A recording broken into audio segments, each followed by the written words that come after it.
저는 절대 아시아인 손님을 받지 않겠다고 결심했어요. 그런데 그 결심을 단번에 깨뜨린 사건이 있었습니다. 안녕하세요. 저는 영국 남서부의 작은 도시 바스에서 부모님과 함께 민박집을 운영하는 로라라고 합니다. 바스는 고풍스러운 로마 시대 온천과 조지 왕조 시대의 건축물이 남아있는 관광 도시예요. 덕분에 전 세계에서 온 여행객들이 끊이지 않죠. 우리 가족은 20년 전통의 민박집을 운영하고 있습니다. 원래 이 민박집은 할머니가 시작하셨는데 할머니는 젊은 시절 요리사로 일했던 경험이 있어요. 그래서 우리 민박집은 단순한 숙소가 아니라 맛있는 집밥을 먹을 수 있는 곳으로 유명해졌죠. 특히 유럽 음식과 동양 음식을 조화롭게 섞은 요리를 내놓으면서 입소문이 났어요. 아침과 저녁을 제공하는데 할머니가 만든 요리를 맛보기 위해 일부러 우리 집을 예약하는 사람도 있을 정도예요. 저희 집은 4개의 방과 2개의 화장실, 4개의 샤워실이 있어서 최대 8명까지 수용 가능합니다. 조용한 가정집 분위기와 넉넉한 주차 공간 덕분에 가족 단위 여행객들이 자주 찾아와요. 저희 부모님은 손님들을 가족처럼 대하며 따뜻한 환대를 베푸는 걸 중요하게 여기고 있어요. 숙박업이 아니라 가정의 온기를 나누는 일이라고 늘 말씀하시죠. 잠깐 여러분 그거 아세요? 여러분의 구독, 좋아요, 알림 설정은 저에게 가장 큰 힘이 됩니다. 클릭 한 번으로 제게 큰 힘을 주시길 바라요. 또한 저희 민박집은 바스의 주요 관광지들과 가까운 위치에 있어요. 가장 인기 있는 곳은 단연 로마 시대 온천이에요. 2000년 전 로마인들이 만든 이 온천은 여전히 뜨거운 온천수가 흐르고 있어서 많은 여행객들이 방문하는 명소예요. 그리고 온천 바로 옆에는 웅장한 바스 애비가 자리 잡고 있어요. 고딕 양식의 성당으로 내부에 들어가면 아름다운 스테인드 글라스 창이 펼쳐지는 모습을 볼 수 있어요. 그리고 제가 개인적으로 가장 좋아하는 곳은 풀턴 브리지예요. 이탈리아 피렌체의 베키오 다리를 연상시키는 이 다리는 양쪽에 상점들이 늘어서 있어 걷다 보면 마치 동화 속 마을을 지나가는 느낌이 들어요. 해질 무렵강 위로 퍼지는 황금빛 노을은 정말 아름답답니다. 이처럼 바스는 아기자기한 골목길과 멋진 카페, 고풍스러운 건축물이 어우러진 매력적인 도시예요. 그래서 전 세계에서 온 다양한 국적의 사람들이 이곳을 찾아와요. 저도 어릴 때부터 부모님을 도와 이 일을 자연스럽게 익혀왔어요. 하지만 솔직히 말하자면 저는 부모님처럼 손님들에게 관대하지 못한 편입니다. 특히 지난번 겪었던 끔찍한 사건 이후로 아시아인 손님을 받는 것 자체가 너무 싫어졌어요. 그날을 잊을 수가 없어요. 몇 달 전 중국인 가족이 우리 민박집을 예약했습니다. 4명의 가족이었고 부모님은 항상 하시던 대로 따뜻하게 맞이했어요. 처음에는 특별한 문제가 없어 보였죠. 하지만 그들이 방을 쓰기 시작하면서 상황이 급격히 나빠졌습니다. 우선 위생관념이 너무 달랐어요. 욕실을 사용한 뒤에는 물이 사방으로 흥건했고 바닥에는 머리카락과 거품이 그대로 남아 있었습니다. 수건은 제대로 걸지도 않고 아무렇게나 던져놓았어요. 그뿐만이 아니에요. 주방에서도 무례한 행동이 많았어요. 원래 우리 민박집에서는 손님들이 주방을 사용하지 않고 우리가 직접 음식을 제공하는 방식이에요. 그런데 이 가족은 허락도 없이 냉장고를 열어보더니 우리 가족이 먹으려고 준비해둔 음식을 가져다가 먹었습니다. 더 충격적인 건 식사 시간이었어요. 할머니가 정성껏 준비한 음식을 내놓았는데 음식 위로 침을 뱉으며 맛이 이상하다고 했어요. 저는 순간 귀를 의심했어요. 설마 내가 잘못 들었나 싶었죠. 하지만 그들은 음식이 마음에 들지 않는다며 입에 넣었다가 뱉어내고 접시에 남은 음식을 섞어놓는 행동을 서슴지 않았어요. 방 상태도 말할 수 없이 끔찍했어요. 퇴실하는 날 문을 열어본 순간 저는 멍해졌습니다. 바닥에는 과자 부스러기와 쓰레기가 널려 있었고 침대 시트에는 기름때와 얼룩이 가득했어요. 특히 음식물 쓰레기를 방 안에 그대로 남겨둬서 악취가 진동했어요. 심지어 욕실 변기까지 막혀 있어서 추가로 수리비가 들었죠. 저는 그 방을 청소하다가 눈물이 날 뻔했어요. 부모님께 다시는 아시아 손님을 받지 말자고 강하게 주장했어요. 누군가는 불편해할 수 있지만 그래도 손님을 차별하면 안 된다는 부모님의 말씀에도 저는 고개를 가로저었어요. 이건 차별이 아니라 경험에서 나온 판단이에요. 그렇게 저는 아시아인 손님을 꺼리게 되었습니다. 하지만 몇 주 후 부모님께서 한국인 가족의 예약을 받았다는 소식을 전해주셨습니다. 순간 머릿속에서 경고등이 울렸어요. 또 그런 일이 생기면 어쩌려고요? 저번 중국인 가족처럼 엉망으로 사용하고 가면요? 하지만 부모님은 조용히 말씀하셨습니다. 모든 아시아인이 그런 건 아니야. 로라, 그래도 이번에는 취소하는 게 좋겠어요. 그 사람들은 이미 여행 계획을 세웠을 거야. 우리가 일방적으로 취소하는 건 너무 무책임해. 그 말을 듣고도 저는 끝까지 반대했어요. 하지만 부모님은 단호하셨습니다. 결국 한국 가족을 받기로 했어요. 하지만 제 속은 불안함으로 가득 찼어요. 이번에도 저번처럼 더럽고 비매 너적인 손님이면 어떡하지? 그렇게 저는 한국 가족을 맞이할 날을 초조하게 기다리고 있었습니다. 한국 가족이 도착한 날, 저는 일부러 부모님께 인사와 안내를 맡기고 한 발짝 물러나 있었습니다. 솔직히 말하면 처음부터 별로 마주하고 싶지 않았어요. 저번 중국인 가족 이후로 아시아 손님에 대한 신뢰가 완전히 무너졌거든요. 또다시 그런 끔찍한 경험을 하게 될까봐 걱정이 앞섰습니다. 그런데 막상 그들을 보니 예상과는 조금 달랐어요. 조용하고 단정한 분위기가 먼저 눈에 들어왔습니다. 부모님께 정중하게 인사하며 고개를 숙이는 모습이 인상적이었어요. 아이들도 뛰어다니거나 장난을 치는 게 아니라 부모님 옆에서 얌전히 서 있었습니다. 아직은 모르는 일이야. 저는 경계를 늦추지 않으려고 했어요. 저번에도 처음엔 별 문제 없어 보였으니까요. 일단 방을 쓰는 걸 지켜보고 판단하기로 했습니다. 그날 저녁, 저는 일부러 식사 자리를 피했습니다. 보통 손님들이 오면 함께 식사하면서 대화를 나누곤 하는데 이번엔 그럴 기분이 아니었어요. 부모님과 할머니가 상을 차리는 동안 저는 주방 근처에서 몰래 그들의 반응을 살펴봤습니다. 할머니가 준비한 음식이 나오자 한국 가족은 정말 놀랍다는 듯한 표정을 지었어요. 그리고 곧장 할머니를 향해 고개를 숙이며 정말 감사합니다. 너무 맛있어 보여요. 라고 말했습니다. 저는 순간 멈칫했어요. 외국 손님들이 할머니의 요리를 칭찬하는 건 흔한 일이었지만 이렇게 정중하게 인사하는 모습은 처음 보는 것 같았거든요. 하지만 아직 안심할 수는 없었어요. 저번 중국인 가족도 처음엔 밝고 친절했지만 결국 방을 엉망으로 만들고 갔으니까요. 그래서 저는 그들이 방과 욕실을 어떻게 사용하는지 계속 신경을 쓰고 있었습니다. 다음 날 아침, 저는 일부러 그들이 사용한 욕실을 가장 먼저 확인하러 갔어요. 그런데 문을 여는 순간 깜짝 놀랐습니다. 욕실이 너무 깨끗했어요. 바닥에 물 한 방울 튀어있지 않았고 수건도 젖은 채 아무렇게나 던져진 게 아니라 깔끔하게 개어져 있었습니다. 샴푸나 비누 같은 개인 용품도 가지런히 정리되어 있었어요. 이상하네, 원래 이렇게 깨끗하게 쓰는 손님이 있었나? 저는 다른 곳도 확인해 봐야겠다고 생각했어요. 아침 식사 후 그들은 방으로 돌아갔고 저는 조용히 그들이 사용한 식탁을 살폈습니다. 그런데 설거지가 이미 끝나 있었습니다. 보통 손님들은 식사를 마치면 그냥 식탁에 그릇을 두고 가거나 씻더라도 대충 헹구는 정도였어요. 하지만 이 한국 가족은 설거지를 깨끗이 마친 뒤 물기까지 닦아 제자리에 정리해 놓았던 겁니다. 이거 일부러 깨끗하게 보이려고 그러는 건가? 저는 여전히 의심을 거둘 수가 없었어요. 혹시 겉으로만 이렇게 하는 건 아닐까? 하지만 그 생각은 곧 깨졌어요. 그날 오후, 저는 거실에서 쉬고 있었는데 우연히 그들이 방에서 나와 이야기를 나누는 소리를 들었습니다. 우리도 여행하는 입장이지만 숙소는 다른 사람이 관리하는 곳이잖아.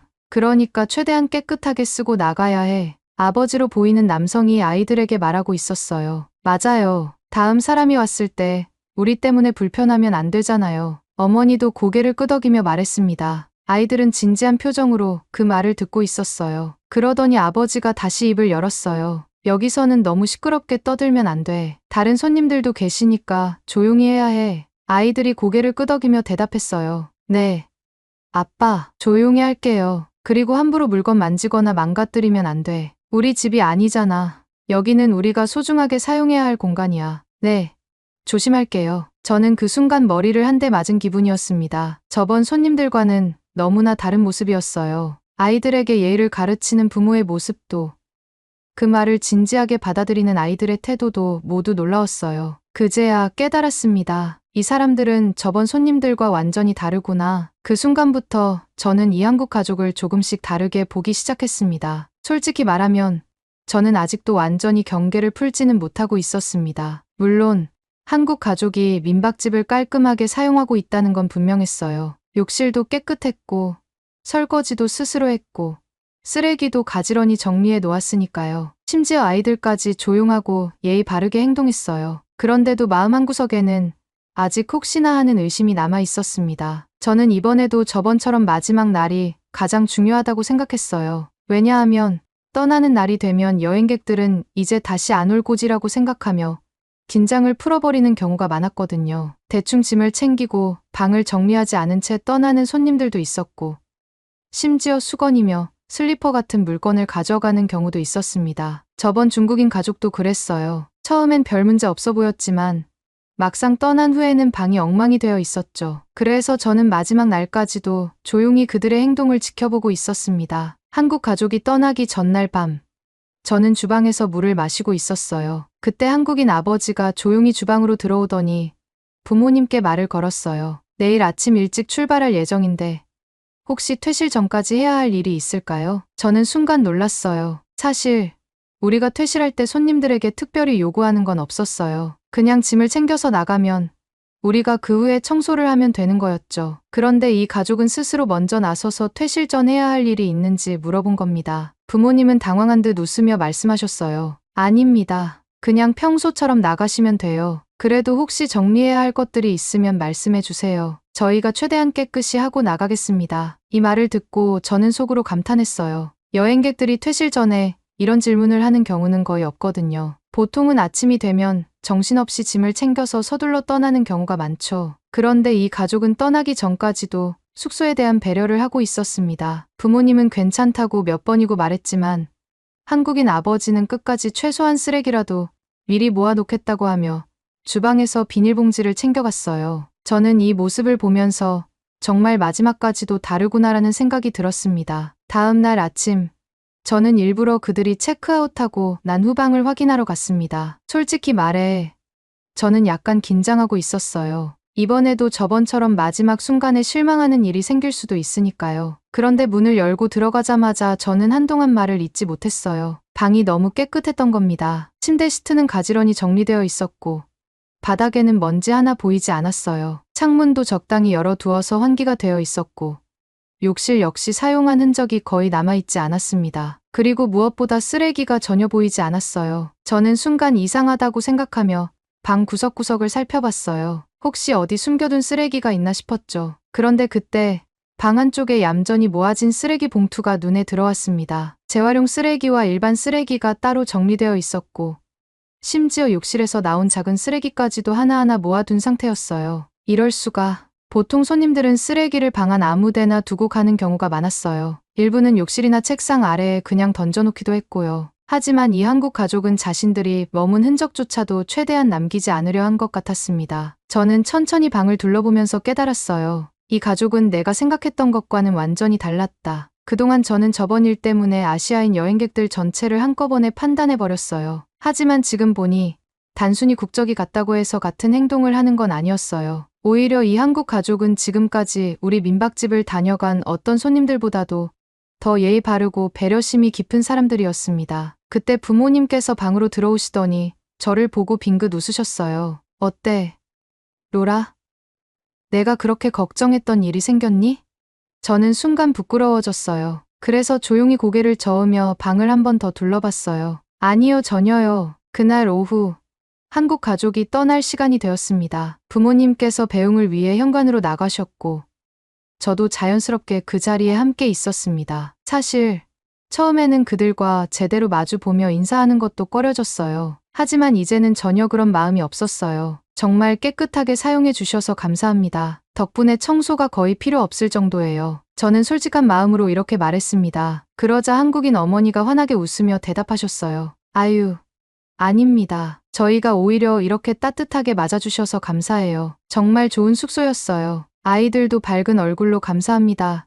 라고 인사하며 고개를 꾸벅 숙였습니다. 저는 순간 가슴이 뭉클해졌어요. 그런데 그때 한국인 아버지가 가방에서 작은 종이봉투를 꺼내더니 부모님께 건넸어요. 영국까지 가져온 건데 저희가 너무 잘 머물다 가서 작은 선물을 드리고 싶습니다. 부모님께서 놀라며 봉투를 받아 열어보셨습니다. 안에는 한국의 전통 디저트인 약과와 한국에서 가져온 김이 들어 있었습니다. 이건 한국에서 많이 먹는 전통 과자인데요.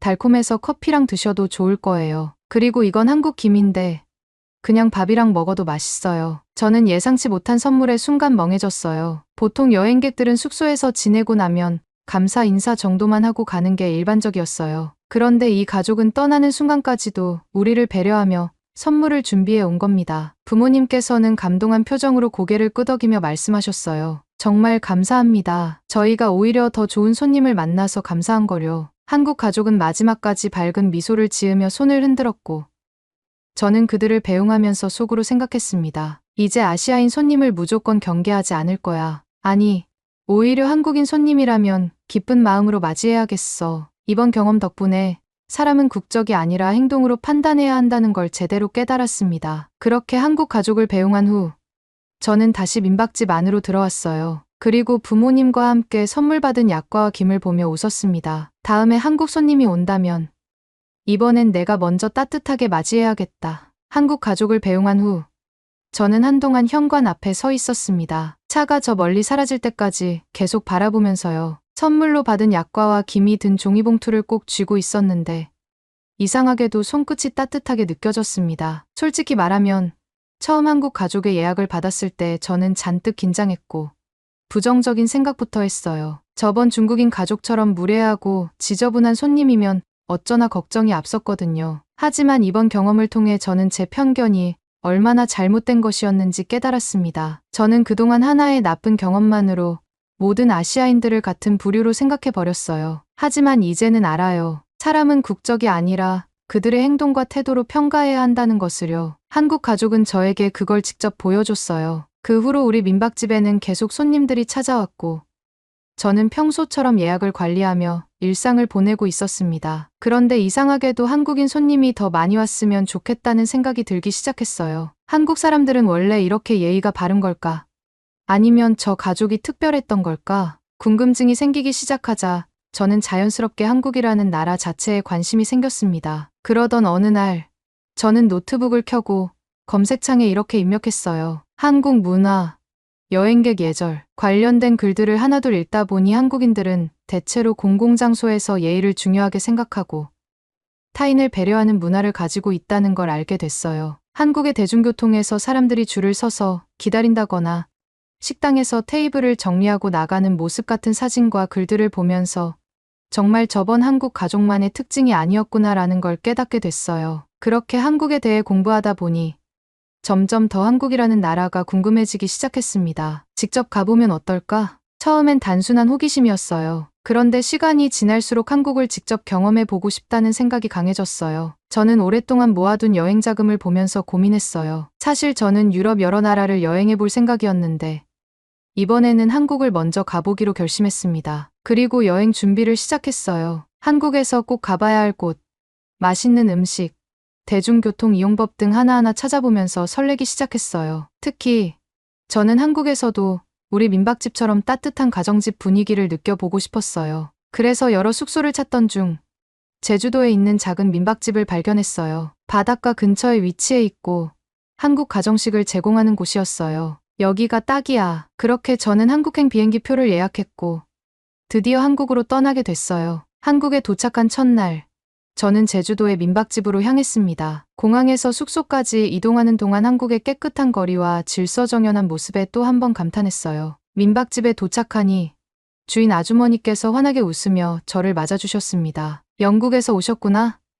먼 길 오느라 고생 많았어요. 그 따뜻한 말 한마디에 저는 긴장이 풀리는 기분이었어요. 그리고 아주머니께서 방을 안내해 주시며 말씀하셨습니다. 여기는 가족처럼 편하게 지내면 돼요. 저녁은 꼭 드시고 가야 해요. 제주도에 오셨으면 제주 음식 제대로 드셔봐야죠. 사실 한국 음식을 제대로 먹어본 적이 없어서 걱정도 됐지만 동시에 엄청 기대되기도 했어요. 저녁 시간이 되자 민박집의 작은 식당에서 식탁이 차려졌어요. 그런데 그 광경을 보고 저는 순간 할머니가 준비했던 민박집의 저녁 식사가 떠올랐어요. 한국 가족이 감탄하며 먹었던 모습이 스쳐 지나갔죠. 그리고 직접 마주한 음식들은 기대 이상이었습니다. 가장 먼저 눈에 띈 건 고등어구이였어요. 제주산 고등어를 바삭하게 구워낸 요리였는데 노릇노릇한 비주얼에 식욕이 확 살아났어요. 한 입 베어 물자 짭조름하면서도 고소한 맛이 입안 가득 퍼졌어요. 이거 제주도에서 잡은 고등어로 구운 거예요. 고등어는 제주산이 제일 맛있다니까요. 아주머니의 자랑스러운 말에 저는 고개를 끄덕였어요. 정말 맛있었거든요. 그 다음으로 먹은 건 갈치조림이었어요. 큼지막한 갈치 토막이 빨갛게 졸여져 있었는데 국물을 떠서 밥 위에 살짝 얹어 먹으니 깊고 진한 양념 맛이 느껴졌어요. 한국 사람들이 매운 음식을 잘 먹는다는 얘기를 들었는데 생각보다 맵지는 않고 오히려 감칠맛이 뛰어났어요. 그리고 또 하나 인상적이었던 건 옥돔구이였어요. 옥돔은 제주에서만 맛볼 수 있는 별미예요. 아주머니가 추천해 주셔서 한 입 먹었는데 와 부드러우면서도 짭조름한 감칠맛이 환상이었어요. 생선 특유의 비린내도 전혀 없고 고소한 맛이 제대로 느껴졌어요. 그 외에도 한라산에서 나는 나물 반찬들, 싱싱한 성게 미역국, 그리고 후식으로 나온 한라봉까지. 저는 이 식사를 하면서 한국 가족도 우리 민박집에서 이런 기분이었겠구나라는 생각이 들었어요. 음식 하나하나에 정성이 깃들어 있었고 그 정성이 그대로 맛으로 전해졌거든요. 다음 날 아침, 저는 본격적으로 제주도 여행을 떠났어요. 가장 먼저 향한 곳은 성산 일출봉이었어요. 한국에서 꼭 가봐야 할 명소 중 하나라고 해서 새벽부터 일어나 직접 가봤는데 정말 기대 이상이었어요. 가파른 계단을 오르며 힘이 들었지만 정상에 도착했을 때 눈앞에 펼쳐진 광경은 말 그대로 환상적이었어요. 저 멀리 끝없는 바다가 보이고 아침 햇살이 바다 위로 반짝이며 퍼지는 모습이 너무나 아름다웠어요. 이래서 다들 제주도를 찾는구나. 그 순간 저는 한국 가족이 영국을 여행하면서 감탄했던 모습이 떠올랐어요. 그들이 우리 민박집을 감탄하며 칭찬했을 때 저는 당연하게 여겼어요. 그런데 막상 제가 한국에 와서 이 풍경을 보니 그들이 왜 그렇게 감동했는지 이해할 수 있었어요. 그 다음으로 간 곳은 우도였어요. 작은 섬이었지만 너무나 평화로운 분위기가 좋았고 특히 푸른 바다와 하얀 백사장이 인상적이었어요. 우도에서 땅콩 아이스크림을 먹으며 바닷가를 걷는데 바람이 기분 좋게 불어와서 마치 영화 속 한 장면에 있는 기분이었어요. 또한 저는 한라산 등반도 도전해봤어요. 물론 정상까지는 오르지 못했지만 중턱에서 바라보는 풍경만으로도 충분히 멋졌어요. 그리고 내려와서 먹은 흑돼지 구이는 그야말로 최고였어요. 제주도를 여행하는 동안 저는 한국이라는 나라가 점점 더 좋아졌어요. 그리고 그곳에서 또 하나의 특별한 인연을 만나게 됐어요. 민박집에서 함께 머물던 한국인 남성이 있었는데 그는 서울에서 왔다고 했어요. 우연히 성산 일출봉을 오르다가 만나게 되었고 서로 여행 정보를 공유하며 자연스럽게 친해졌어요. 그는 저에게 한국의 다양한 문화를 알려주었어요. 한국에서는 어른들에게 예의를 갖추는 것이 중요하다는 것, 친구들끼리는 음식을 나누어 먹는 문화가 있다는 것 등 제가 미처 몰랐던 것들을 하나하나 설명해 주었어요. 함께 한 시간이 늘어날수록 저는 그에게 점점 더 끌리기 시작했어요. 그리고 한국을 떠나기 전날 그는 저에게 조심스럽게 말했어요. 혹시 다음에도 한국에 올 생각 있어요? 저는 웃으며 대답했어요. 응. 이제 한국을 정말 좋아하게 됐거든요. 그렇게 우리는 연락처를 주고받았고 저는 한국을 떠난 후에도 그와 계속 연락을 주고받으며 지냈어요. 영국으로 돌아온 후 저는 더 이상 예전의 로라가 아니었어요. 이제는 한국에 대해 아는 것도 많아졌고 무엇보다 한국을 정말 좋아하게 되었어요. 그리고 몇 달 후 저는 다시 한국행 비행기 표를 예약했어요. 이번에는 단순한 여행이 아니라 한국에서 더 오래 머물면서 그 문화를 직접 경험해보기 위해서요. 지금 저는 한국을 사랑하는 한 사람이 되었습니다. 처음에는 작은 편견에서 시작됐지만 결국 한국 가족 덕분에 한국이라는 나라를 제대로 알게 되었고 나아가 인생을 바꿀 경험까지 하게 되었어요. 한국에서의 새로운 시작이 기다려지는 지금 저는 다시 한번 깨닫습니다. 사람은 경험을 통해 성장하고 편견을 깨뜨릴 수 있다는 것을요. 그리고 이제 저는 한국을 사랑하는 사람이 되었습니다. 오늘의 이야기는 여기까지입니다. 오늘의 사연이 마음에 드셨다면 구독, 좋아요 부탁드리겠습니다. 소중한 시간 긴 이야기 끝까지 들어주셔서 진심으로 감사합니다. 앞으로도 더 좋은 사연으로 여러분을 찾아오겠습니다. 시청해주셔서 감사합니다. 해주셔서 감사합니다. 해주셔서 감사합니다.